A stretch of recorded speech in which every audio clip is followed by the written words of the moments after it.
Cari maklumat dan berita politik yang bebas, kupasan yang tepat, panas. Dapatkannya secara eksklusif hanya di Jom Channel. Komitmen kami, pentasan berita Isnin hingga Jumaat. Berbicara dan isu semasa, kami garapkan secara langsung. Panel-panel berkaliber dan profesional. Interaktif, pandangan anda kami raikan. Jangan lupa bersama kami di setiap hujung minggu dalam edisi khas mingguan. Jom Channel, moving forward, sharing a new experience.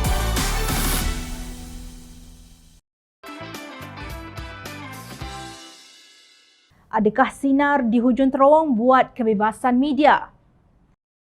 Tahun 2021 yang akan berangkat pergi sebentar lagi turut meninggalkan memori pahit buat kebebasan media di negara ini. Setelah menikmati sedikit kebebasan media dengan terhapusnya Akta Anti Berita Tidak Benar 2018, Malaysia kembali ke zaman gelap selepas langkah Sheraton pada hujung Februari 2020. Pada April 2021, Persekutuan Wartawan Antarabangsa IFJ dan gabungannya Kesatuan Kebangsaan Wartawan Malaysia NUJM melahirkan kebimbangan terhadap kewartawanan di Malaysia.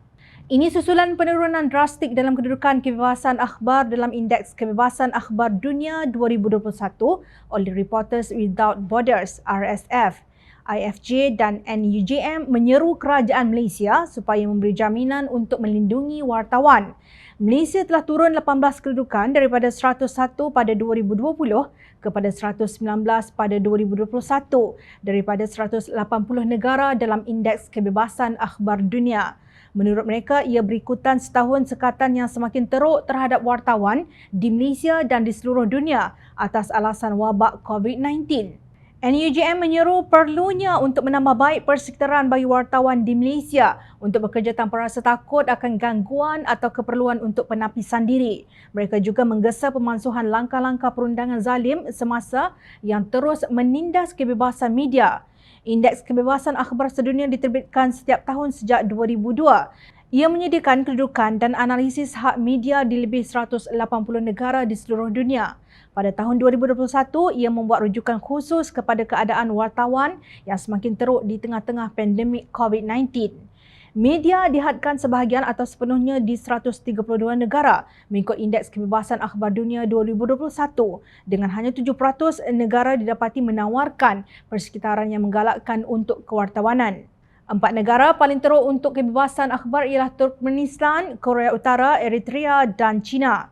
NUJM berkata indeks RSF pada asasnya menunjukkan bahawa keadaan di Malaysia sebenarnya telah menjadi lebih buruk. Peraturan darurat yang dilaksanakan untuk membendung penyebaran COVID-19 telah digunakan untuk menyasarkan pelaporan kritikal. Pada masa seperti ini, NUJM ingin mengingatkan kerajaan bahawa pelaporan objektif adalah vaksin terbaik terhadap maklumat yang salah. IFJ pula berkata, tindakan mesti diambil oleh kerajaan Malaysia untuk memastikan wartawan dapat menjalankan tugas mereka tanpa rasa takut. Indeks Kebebasan Akhbar Dunia RSF menunjukkan bagaimana kebebasan akhbar dicekik di Malaysia. Kerajaan mesti berusaha untuk memperbaiki perkara ini dan menghentikan penindasan dan fitnah terhadap wartawan. Pasukan Jom Channel sendiri pernah menjadi tetamu Bukit Aman hanya kerana menyiarkan kritikan bahawa kerajaan pimpinan Tan Sri Mahyadin Mat Yassin sebagai gagal. Sementara itu, Duta Khas Perdana Menteri ke Timur Tengah yang menghalalkan langkah Sheraton cuba membasuh pemikiran masyarakat supaya membenci media, khususnya yang mengkritik kerajaan. Pada zaman kini, media musuh Islam menjadi senjata yang paling penting kepada syaitan-syaitan yang berkeliaran untuk menggoda manusia dengan kata-kata yang indah dan menarik. Tujuan mereka supaya masyarakat terpesong daripada Islam dengan dilakukan pelbagai uslub dan pendekatan yang halus lagi beracun. Antaranya disuntik racun ke dalam pemikiran mereka yang tidak mempunyai kematangan berfikir bersama petunjuk Allah Subhanahu Wa Taala dan tidak mempunyai ketahanan jati diri beriman dan berakhlak. Termasuklah dalam kalangan mereka yang merasakan dirinya sangat bijak tetapi bersifat takabur seperti iblis. Oleh itu, golongan tersebut tidak layak mendapat hidayah Allah Subhanahu Wa Taala walaupun sebenarnya bijak. Apatah lagi dalam kalangan mereka itu sebenarnya jahil murakkab, iaitu tidak sedar diri jahil.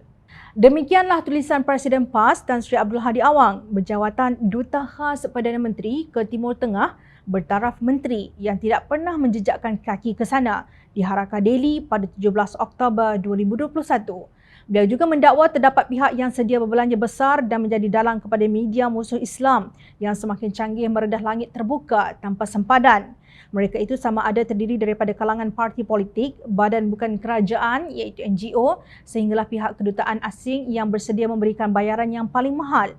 Malah terdapat ramai dalam kalangan yang bersedia menjadi alat atau tentera upahan semata-mata untuk mencari makan tanpa mempunyai wawasan yang sebenar. Akhirnya ia menjadi perniagaan yang menghasilkan harta haram yang dimasukkan ke dalam jasad diri dan keluarga masing-masing, dakwahnya. Hadi tidak berani menyebut nama media berkenaan, namun kenyataannya yang mengumpamakan wartawan dengan iblis dilihat secara tersirat adalah untuk mempengaruhi agar kerajaan mengambil tindakan terhadap media yang tidak disenanginya.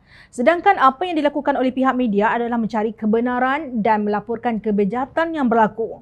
Jom channel yakin wartawan yang kritis adalah golongan yang memiliki jati diri cekal dan berani walaupun para pembenci kekal dengan wirid mereka bahawa media dipengaruhi iblis.